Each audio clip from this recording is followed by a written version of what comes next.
Despite a valiant comeback attempt, the Jets fell 5-4 in their home opener to the Dallas Stars. The defense got exposed. Find out why on tonight's episode of Locked On Winnipeg Jets.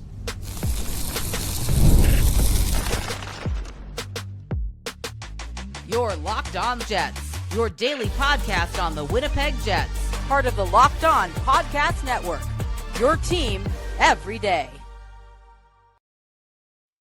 Hey friends, and welcome to tonight's episode of Locked On Winnipeg Jets, part of the Locked On Podcast Network, your team every day.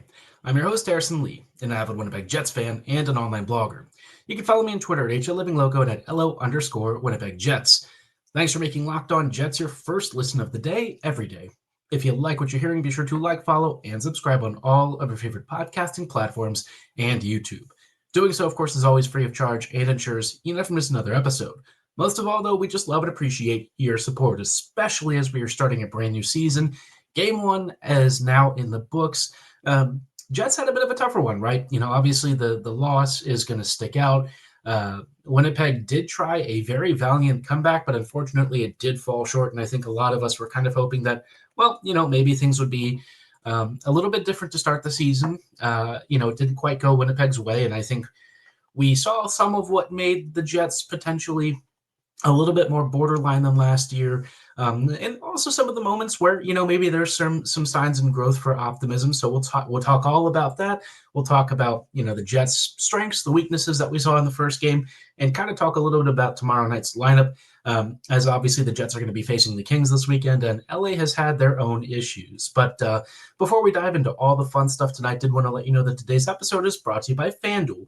Download the FanDuel app now by visiting FanDuel.com, and you could win $300 in bonus bets if your first $5 bet wins.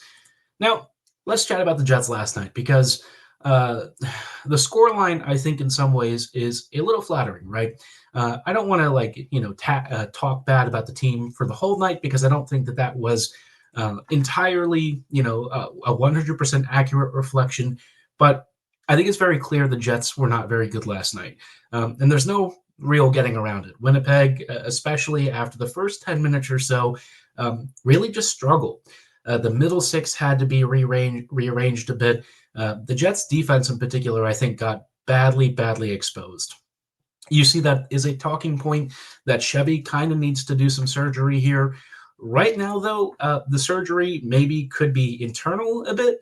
I don't know that there's a lot that Arneal's going to be able to do to fix this, other than what I call some marginal adjustments, right? The Jets' blue line it's rough.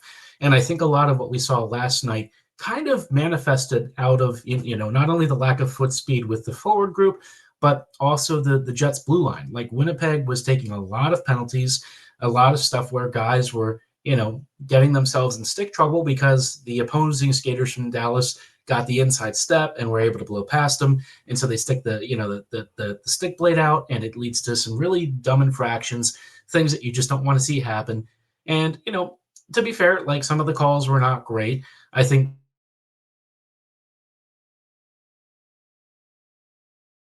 and causing more penalties. So, not everything within Winnipeg's control, but at the end of the day, you have to deal with what you've got, right? You can't sit there and complain about it. It just is what it is. And I think for the Jets, that's kind of the sum takeaway from this game is it is what it is. We knew coming into this season, especially for the next 6 to 8 weeks, no Dylan Sandberg, no Adam Lowry, now no Cole Perfetti. It could be a little hard. But, a lot of you are probably wondering how Toews did in his first official NHL game in like a couple of years. I believe it was something around 901 days I saw on Twitter. Well, he was fine. I think the bigger suggestion that I have is he's going to be your 3C, and I would not put a ton of pressure to expect a lot from him. I think he'll do some really good setup plays. I think Power Play 2 had some really good puck movement with him there. But the defensive zone work could be, a bit of a what I'll call a work in progress. And I would probably keep him mostly to 5v5 and 5v4 play. I think if you ask him to do any other situation, you might not like his foot speed in those situations. So, he was fine, right? And I think that's the main takeaway. He was fine. He didn't have an exceptionally great night. He didn't have an exceptionally terrible one, just kind of down the middle. And I think he would probably say, as he did in preseason, some good, some bad. If there was a guy who really showed off, this was Kyle Connor's evening. The top line for a little bit was quiet, had a couple of good early shifts. Most of the game in the middle period, they didn't exactly have, a lot of explosiveness. But then once Dallas was up by a good bit, we started seeing more of those power penalty kills. And Connor, helped, chip in a shorthanded goal. So did Morgan Barron. And from then on, KFC kind of did KFC things. He had already had a goal earlier in the game to tie it, and then completed the hat trick in the third period, which was pretty cool, right? He just signed a big $12 million contract. He's playing against another dude who got another $12 million contract. He had himself a night. It's a shame that it didn't end in a victory. I think I had said something along the lines of a 4-3 overtime win for the Jets, either on a previous episode or on another social media platform. 5-6 win was potentially still on the cards last night. Just didn't happen that way. So unfortunately, the Jets, I think the biggest storyline is going to be that blue line, right? Fleury and Pionk and Stanley Shen, that's not going to be good enough if the Jets really do want to make the playoffs and do well. I think for the next few weeks, we're just going to have to accept that the Jets blue line is going to have some issues. This is not super shocking. We all kind of understood that losing Sandberg was going to be a lot more painful than expected. I think we understood that, this team could have some lean moments, and, it is going to be what it is, right? You're going to be facing not as many elite teams. I think this was probably one of the hardest teams in October the Jets are likely to deal with. Dallas is good. They'll have Utah in about a week and a half or so. Utah, one of the few teams I think that'll put the Jets under a lot of stress, but thankfully, the rest of this October is not as bad. So will we see adjustments? I don't know. I'm going to talk about tomorrow's lineup. Winnipeg is sticking with one change, but keeping some other things the same. And I'm not so sure I feel convinced of that plan as of right now. So, yeah, I know it's just game one. You don't want to overreact too early from 60 minutes of hockey. I think there's a lot to take away from this. But what I will say, the sum total from this game is this, right? We knew coming into the season, the Jets were going to have a couple of differences from last year. We knew that, if there were injuries, the Jets would be put under a lot of stress. And already the Jets have a very critical injury, a modestly critical one, and, a really big, middle six depth piece out as well. So it's going to be a tough one, right? For the next few weeks, Winnipeg's going to have to figure out how to scrap out victories. They're going to have to ask Hellebuyck to be, stupendously good. And while Hellebuyck tried his best in this game, it just wasn't enough. So tough road ahead. Could be, a bit of a lean couple of weeks until the Jets can get healthy again. And this is where I do think maybe Chevy needs to be aggressive and figure something out. You don't have a lot of cap space right now to work with, but maybe more towards December, early January, maybe you can find some reinforcements on the market. We'll chat about how the Jets are kind of, have to think about the blue line in particular and what they could even do to try and fix it. But before we do, we wanted to shout out our friends and partners at FanDuel.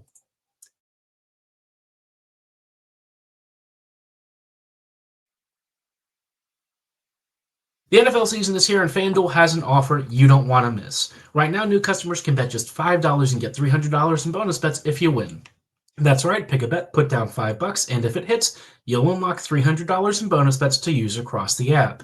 FanDuel makes every game watch more exciting. You can bet on everything from yardage to maybe who's going to score the most touchdowns, which teams you think are going to pull out a big victory. I'm not putting a lot of stock in the Ravens right now, but maybe Tyler Huntley has a big surprise for me. No matter what, though, no matter which team you root for, FanDuel is the only way to get in on the action and make it even more fun, especially if you're somebody who loves diving into the weeds and getting into all your favorite football stats. So what are you waiting for? Visit FanDuel.com to download the FanDuel app today and get started.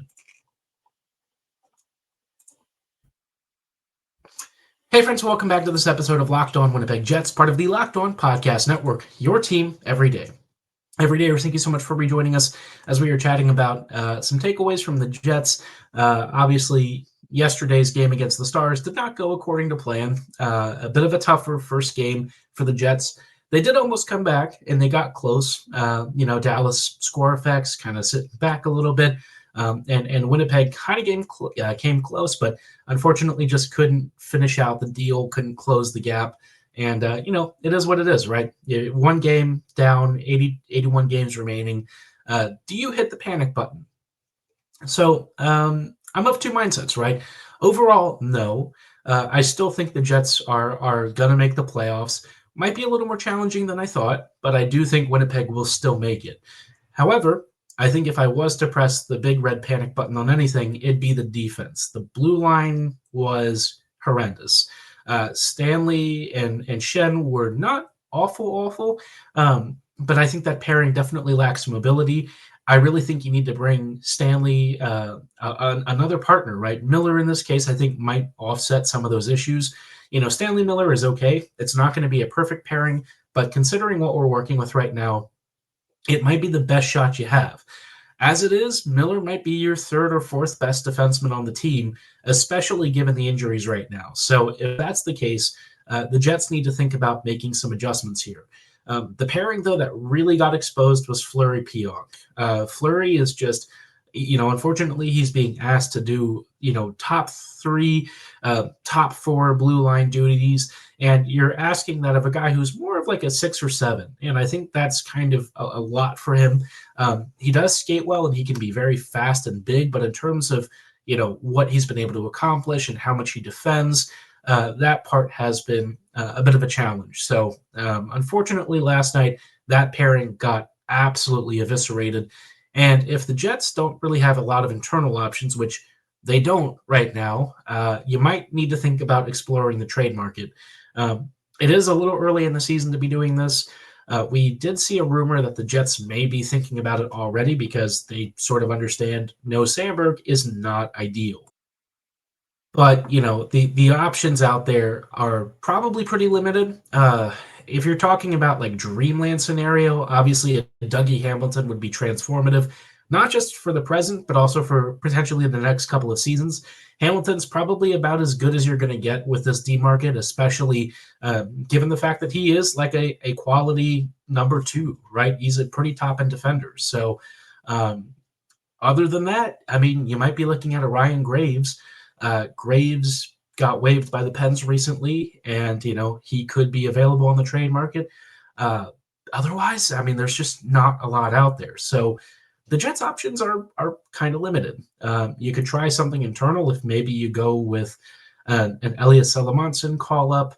I like Elias, and I think he could really do a good job, but, this is, again, a lot for a rookie, and especially with what the Jets probably need immediately from him. So this will be a very interesting next few weeks, but so far Arniel doesn't really seem to be making that adjustment.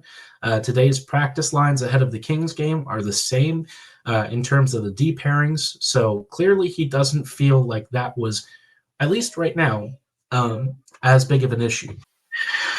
Naturally, with so few options for the Jets, obviously it's going to be icy affair for the next few weeks. Not a lot internally, not a lot externally, and the Jets are just going to have to weather it, right? This is where I think, if you're Chevy and you're thinking about how to fix this, you might just have to see where the team is in about 6 to 8 weeks.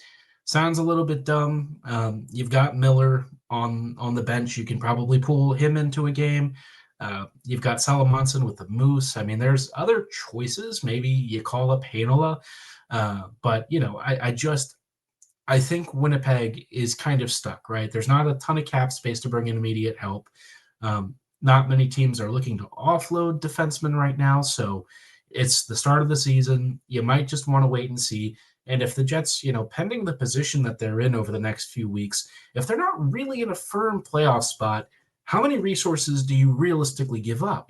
How much do you want to put into this team and really spend on it? And I know that sounds kind of crazy when we're talking about this 3-year competitive window, but I look at this year and I'm not really feeling so far yet that this is a season where the Jets are going to be able to fix a lot at either the trade deadline or before, right? So, again, you might just have to kind of play this out and see what happens.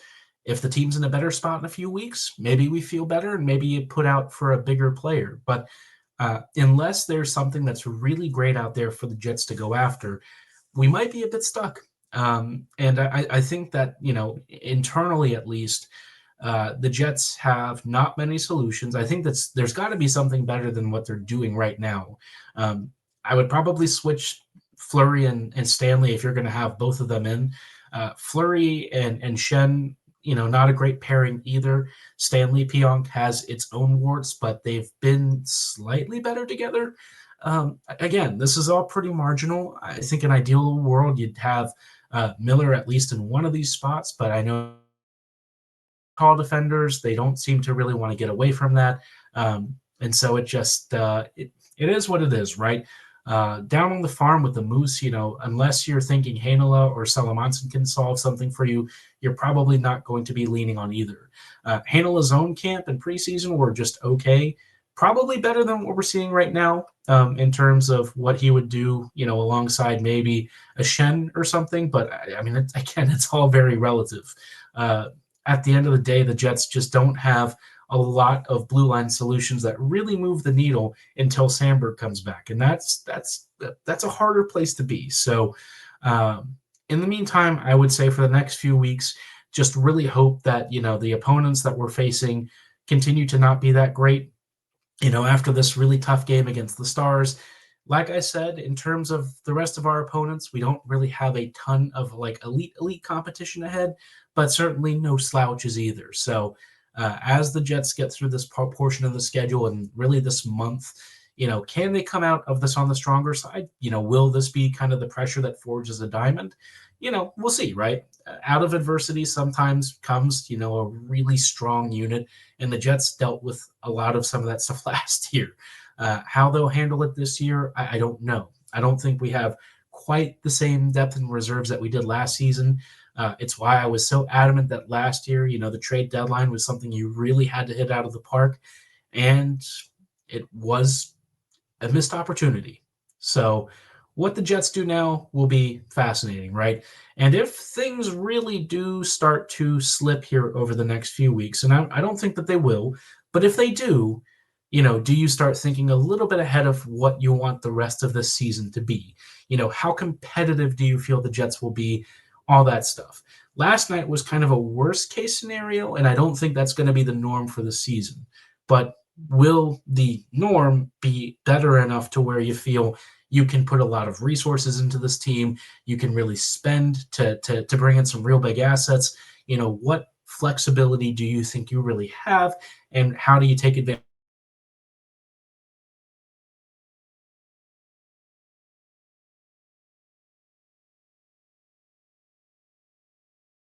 I don't want to read too much into it just yet and sort of overreact. But again, the more that we see of this team coming out of preseason till now, and sort of reading some of the tea leaves on how the Jets have been and what they're likely to be this season, this for me just doesn't feel like the year to go all in. I'm still feeling like, I want to see more from the squad before I have a lot of confidence in it. I need to see this blue line do more before I have a lot of confidence in it. And for that reason, I'm just kind of, taking it game by game. We'll see where the Jets are in about a month, right? If they're in a good spot, I'm feeling pretty good. If they can survive this stretch, they can survive pretty much anything this season, right? Knock on wood or whatever. I think this is probably going to be one of the hardest stretches of the season, barring any other unforeseen circumstances and things that could really shift the needle. Let's hope that, anything that does shift the needle is something positive for the Jets, right? If you're looking for some excitement, obviously the Moose are about to get their season underway tonight. And I think for a lot of us, we're looking at some of the kids down there to see maybe if there's somebody who might even provide a boost this season. There's nothing ruling that out from happening other than how the Jets usually operate. But if things get to a point where maybe you need to bring in an internal boost because somebody down there is doing something that's so good that it's undeniable, maybe, some of our conversations have a different tenor in a few months. We don't know yet. This is why it's the start of the season, and there is a lot of hockey to go as we get through. But of course, speaking of, tomorrow's game, obviously the Jets put out some practice lines already, and not a lot looks super different just yet. We'll find out how that is, and whether the Jets are in a good spot with this group, or whether Winnipeg might really need to rethink some of these combinations. You know me, I just spent some time talking about the defense. What about the offense, right? How is that going to look tomorrow? We'll chat about all of that coming right up.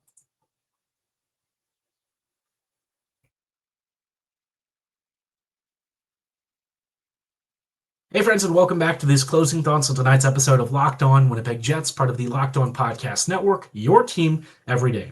Every day, thank you so much for rejoining us as we are chatting a little bit about the Jets ahead of the game against the Kings tomorrow.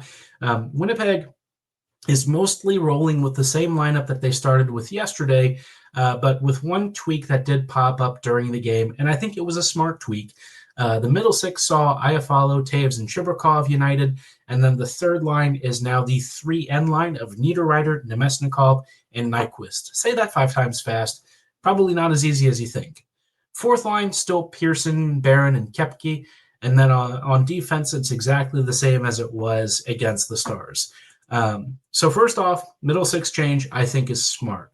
I think Iafallo works better with Toews and Chibrikov. And I think Niederreiter, Nemesnikov, and Nyquist will be a fine third line. This gets Nyquist in a spot that I think more suits him. I think when you're asking him to be a top 6 guy, less sold on that. Iafallo has shown that he can actually keep pace with some of your higher-end players, and he's a nice defensive valve. Toews and Chibrikov seemed like they were starting to find a little bit of chemistry yesterday. Toews, again, will take some time to really warm up. Chibrikov is going to have some rookie issues, I think, every now and then. So we'll have to see how he goes. The one thought that I do have is that Connor Scheifele-Velarde might need to be broken up.